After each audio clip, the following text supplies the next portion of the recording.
জিপিএ-5 শিক্ষার্থীদের অনেকেই জানে না জিপিএ মানে কি। বাংলাদেশ সম্পর্কেও তাদের ধারণা কম। মুখস্থবিদ্যা নির্ভর পড়াশোনা এবং শুধুমাত্র ভালো ফলাফলমুখী শিক্ষা ব্যবস্থার কারণে শিক্ষার্থীদের এই অবস্থা বলে মনে করেন শিক্ষাবিদরা। আনোয়ার হোসেনের রিপোর্ট। মাধ্যমিক পরীক্ষার ফল প্রকাশের দিন এমন উচ্ছ্বাসে মেতে ওঠে শিক্ষার্থীরা।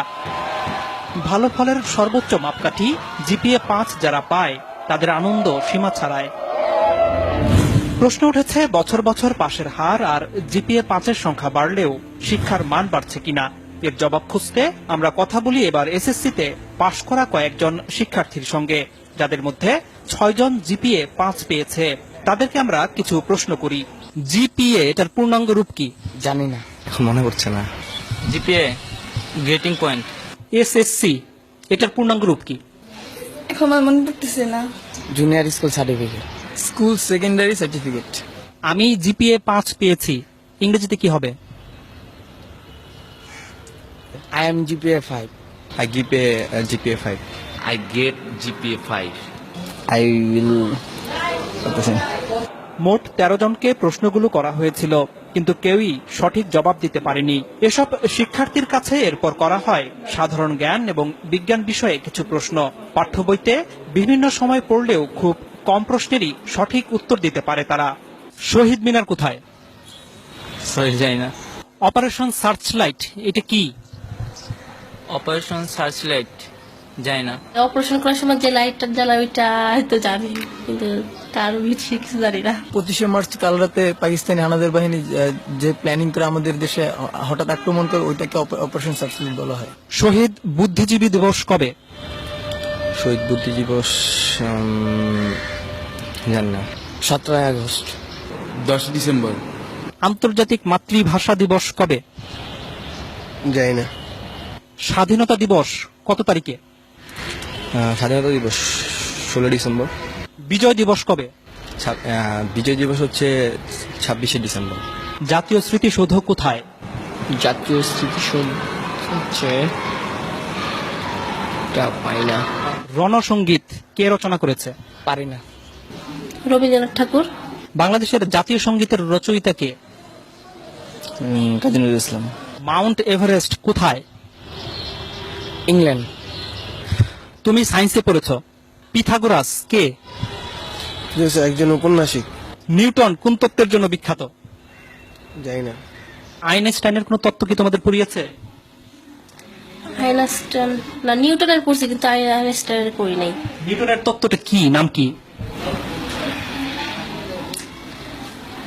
গাছ থেকে মানে আপেল পড়ার যেই তত্ত্বটার নাম কি? নামটা মনে নেই।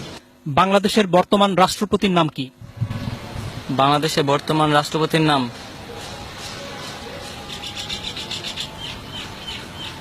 জানি না। রাষ্ট্রপতির নাম হচ্ছে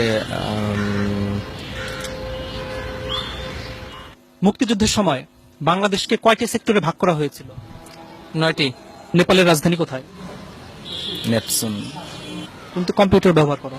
ব্যবহার করি মাঝে মাঝে, কি এই ফেসবুকে আর কি থাকি, গান টান শুনি।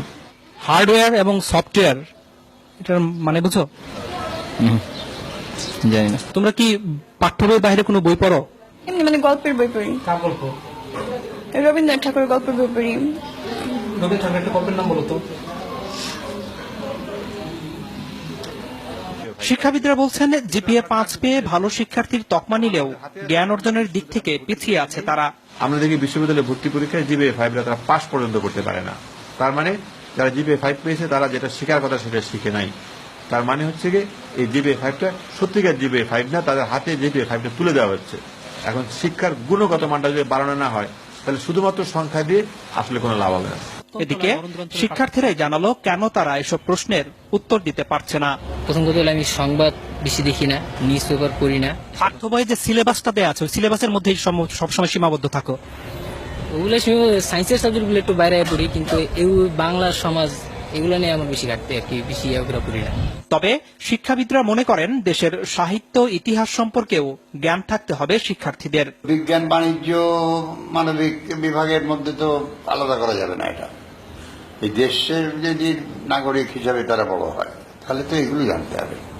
কোথায় শহীদ মিনার, কেন শহীদ মিনার, কোথায় স্মৃতিস্তম্ভ, কাদের স্মৃতিতে স্তম্ভ, এগুলো তো জানতে হবে। এটা না জেনে কি করে?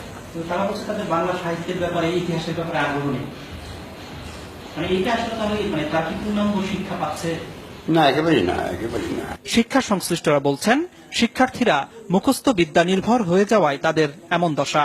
বছরের প্রথম থেকেই যদি তারা কোচিংমুখী হয়ে তারা শুধুমাত্র চ্যাপ্টারগুলি মানে সামারাইজ করে ছোটভাবে ওইভাবে শেখানো হয় নাম্বারের দিকে তাকিয়ে, তাহলে তার জ্ঞান তো বাড়ছে না, মেধাও বাড়ছে না। আমি বলবো যে মেধার অপচয় হচ্ছে। এর প্রভাব পড়েছে চাকরি ক্ষেত্রেও। চাকরিদাতাদের অভিজ্ঞতা বলছে, যেসব শিক্ষার্থী ভালো ফলাফল করেছে তাদের একটি বড় অংশই ইন্টারভিউ বোর্ডে ভালো করছে না। ট্রাফিক জ্যাম নিয়ে কিছু একটা লিখতে বললাম, বা এখন হয়তো ওয়ার্ল্ডে কোনো একটা ইভেন্টস হচ্ছে, সে কোনো একটা খেলা টুর্নামেন্ট চলছে, বলি যে এটার উপরে লেখেন, যা মনে হয় আপনি বাংলায় লেখেন, ইংলিশে লেখেন।